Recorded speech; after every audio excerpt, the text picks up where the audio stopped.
Hey, real quick, before we get into this episode, I want to offer you something really special, a 30-minute call, just you and me, where you walk away knowing exactly what to do to finally feel balanced, like actually balanced, not just surviving, not white knuckling through the week, but genuinely in control of your time, your priorities, and your life. I call it the mental load reset, and it's only $9. Spots are limited and my cutoff is July 3rd. So go ahead to ambitiousandbalanced.com/strategy to book one of the final spots. Okay, let's get to it. Hey, working moms. I can't even believe it is summertime. The kids are out of school. And more than ever, I have been having these conversations around mom guilt. And it's interesting to me. Maybe it's a thing that mom guilt actually increases over the summer. I don't know. I've never really run a study on that before, but it is interesting to me how many conversations I'm having about this.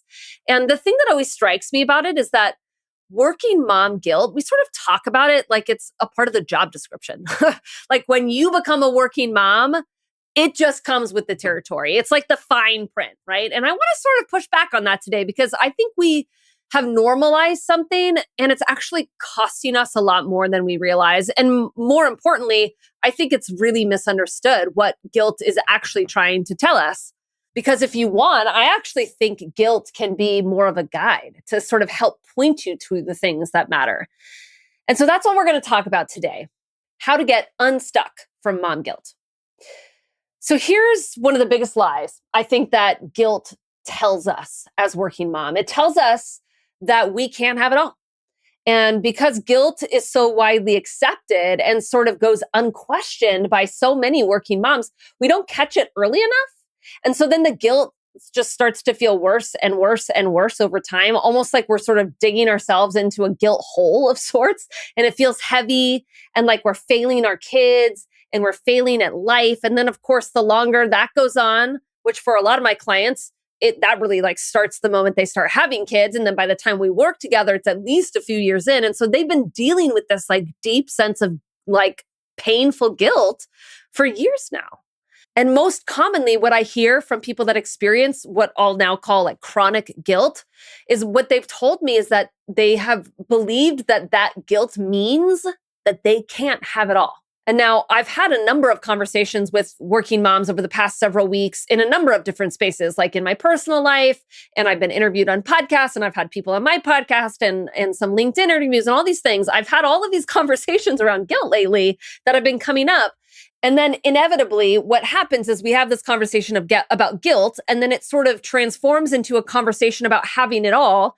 And then it kind of moves into this like, well, what do you think about that? Some people think you can have it all. Some people don't. Some people think that you can have it all, but not all at the same time. What do you think, Rebecca? Right? I get asked that question a lot. And whenever somebody wants to talk to me about it, what I tell them is, hey, listen, I don't think it matters what you believe, but whatever you choose to believe is what's actually possible for you. So if you believe having it all is impossible, then of course it will be, right? Because you aren't going to spend the time to figure out how to make an impossible thing work out for you, right? Or if you believe that having it all is possible, but not all at the same time, then that's going to become your reality because you're not going to figure out how to have both at the same time. You're going to settle. Your beliefs about what's possible are sort of like self-fulfilling prophecies, which is why it's so important to elevate your thoughts and really control what you think. And so many people that experience chronic guilt, what they do is they make it mean that having it all is not possible. And I personally think it means something different. I believe guilt is a signal that you're simply unclear on your priorities. All guilt means is that you have not made a decision in the moment and you're feeling guilty about what you are choosing in that moment. So you are literally feeling torn between multiple priorities, likely where both of them or several of them all feel very important to you. And so when you're not really sold on what your priority is or what matters most to you in that moment, every competing demand makes you sort of feel like a failure, right?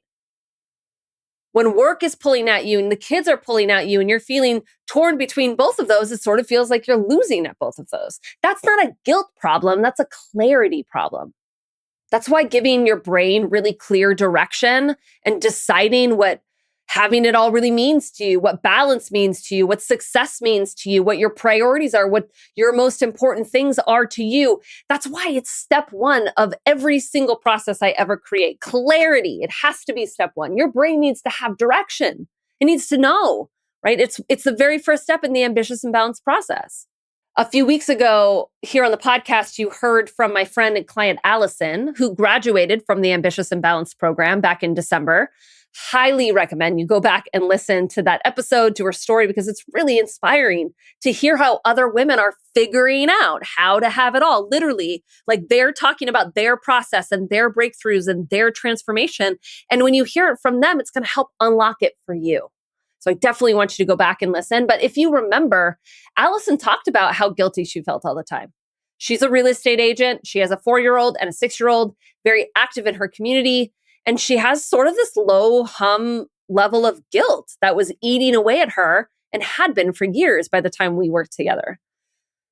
She never felt she could be super present. She'd be putting the girls down at bedtime, but didn't really have the energy or the patience to like be really with them. And she was always thinking about things that she hadn't gotten done that day, second guessing herself all of the time, feeling like, there's got to be another way. And if you remember on the podcast, what she talked about was how impactful taking the time to get clear on what her definition and version of balance was for her, right? Literally. That's what she did. I walked her in this program, the Ambitious and Balanced program. I walked her and the cohort through a series of exercises of putting words to what it means to feel balanced. Because if your brain doesn't have a sense of direction on what the goal is and what it even looks like to achieve it, it's going to be really hard to create that life, right? And so in the end, that was the thing that really unlocked, or like it was a cascade of balance for her. Because as she went about defining and getting clear on what balance meant to her, then she was able to get clear on the priorities that sort of laddered up to that goal, to that like version of balance that she had defined. And when I say she got clear, I mean, she got crystal clear. She didn't just say like, family is my priority. She said, no, a distraction-free dinner around the table. That's my priority.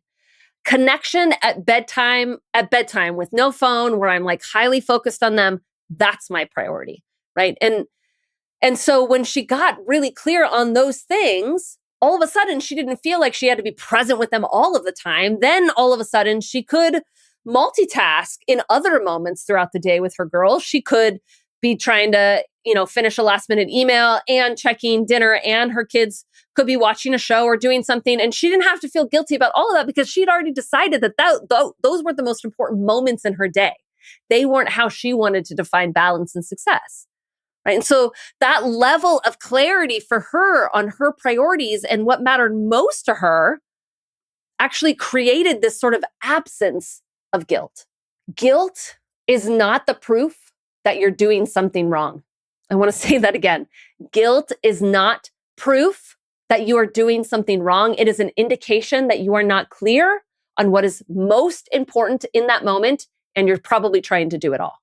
And so what happened for Allison is that we resolved a lot of that sort of overarching guilt that she was experiencing. She started to feel more at peace, more calm, more grounded. Whenever guilt would actually creep back in, it became more of a data point for her instead of an identity of failure, right? She learned how to say, that's interesting. I wonder why I'm feeling so much guilt about that right now. And rather than going down that rabbit hole of like, oh my gosh, I'm failing as a mom and I'm doing something wrong, right? She was literally able to strip a lot of that kind of self-criticism out of her language and out of her narrative by putting words to the things that are most important to her. And now I really want to be honest here. I'm not saying that when you get super clear on your priorities and what balance means and you put like words to your version of success, those are all the types of exercises I walk you through in the ambitious and balanced process. I'm not saying you're never going to feel guilt again. I'm not saying that it's always going to feel easy, right? You are still going to have priorities that feel like they're in conflict with one another. And that's just the reality of being a human being and living an ambitious and full life, right? Which means you've got a lot of good things going that are competing for your time and energy. I actually think that that's a really good thing.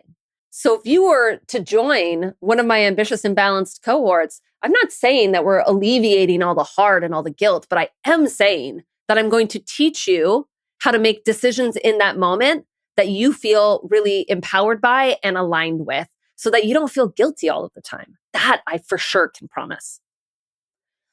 So let's talk for a moment about what's on the other side of alleviating guilt, right? When you no longer feel guilty, instead, what's left is a feeling of empowerment. Empowerment over your schedule and over your commitments and your choices and your priorities. I was having a conversation with a working mom recently that said that she, generally speaking, was feeling pretty balanced right now, but it sort of felt like it was hanging by a thread. That was exactly the word she used. It was hanging by a thread.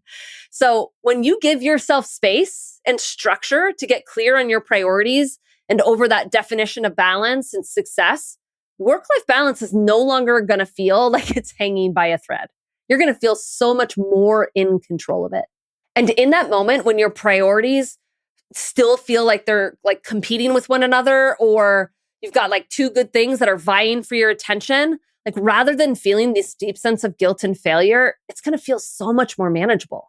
For so many of my clients, when we talk about getting clear on their priorities and then that their priorities start to feel a little bit at odds with one another, like a work deadline is coming up against like family snuggle time, for example, rather than feeling an immense amount of failure and guilt and overwhelm, instead, there's this like low level feeling of gratitude, like grateful for the amazing opportunities that work is providing and grateful for the amazing family that you really adore and that really adore you.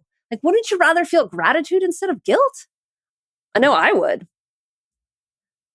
Wouldn't you like to wake up every day sort of bouncing out of bed with clarity around what you're doing that day and what really matters to you, so that throughout the day and every moment through that day, you stop feeling like you should be doing something else, right? Like you are literally walking around feeling like you should make different choices all of the time, right? All that second guessing and self-doubt is exhausting. And it's completely optional when you stop believing that sustainable work-life balance isn't an option. When you stop believing that you don't have a choice or that you can't have it all right now, that is the first step. But I don't want you to just take my word for it. I want you to listen to the interviews that I've been having on this podcast recently, showing you story after story about what it looks like in just 3 months to go from a place of guilt and overwhelm and stressed and no ability to manage your time to a place of feeling like you get out of bed and feel crystal clear around what you're supposed to be doing that day and how you want to feel, and so much more in control of that. Go back and listen to Allison's story or Kelly's story. I have other clients that are going to be coming up here in the next couple of weeks that are going to share their stories about how they experience work-life balance and how it worked for them and what the process looked like for them. I want you to experience this transformation yourself. And it's why I designed that special mental load reset strategy call, this 30-minute personalized call with me, not somebody on my team, but with me, where we're going to paint a really clear picture around what a balanced life looks like for you, what success looks like what your priorities are. We're going to do that together. And then we're going to talk about what it takes to protect those priorities no matter the cost. You're going to walk away feeling lighter, more hopeful, and really clear on a very defined next step for you to implement that vision immediately. That's why I created those calls. I really do want you to take me up on that. If you have not booked your mental load reset call, this is a $9 strategy call. Please, please, please do that now. I'm only taking calls through July 3rd, leading up to the next cohort of Ambitious and Balanced, which starts in the middle of July. And I would love for you to snag one of these last calls. You can do that by going to www.ambitiousandbalanced.com/strategy. That's going to get you one of those $9 strategy calls. All right, working moms, you do not have to settle for guilt. Guilt is not just a way of life for us as working moms. It is an indication that you need to take some time to get clear on the things that are most important to you. And if you need support in that, I would love to walk you through a very simple process on one of those 30-minute mental load reset calls. Please do take me up on that. And until next week, let's get to it. One sec before you go. I want you to know that every woman who has ever transformed their life inside one of my programs started the same way. One session, 30 minutes, just the two of us. In this strategy session, we cut through the noise of your life and get specific about what's actually driving your overwhelm. You walk away with one concrete thing to do about it, and most women tell me this is the clearest they have felt in months. I've opened up a few of these mental load reset spots exclusively for podcast listeners for $9. If you've been listening and thinking, I wish I could chat with Rebecca without making any sort of coaching commitment, this is the next step. And it's the one that makes everything else start to make sense. There's a link in the show notes. Grab your mental load reset spot, and I'll see you there.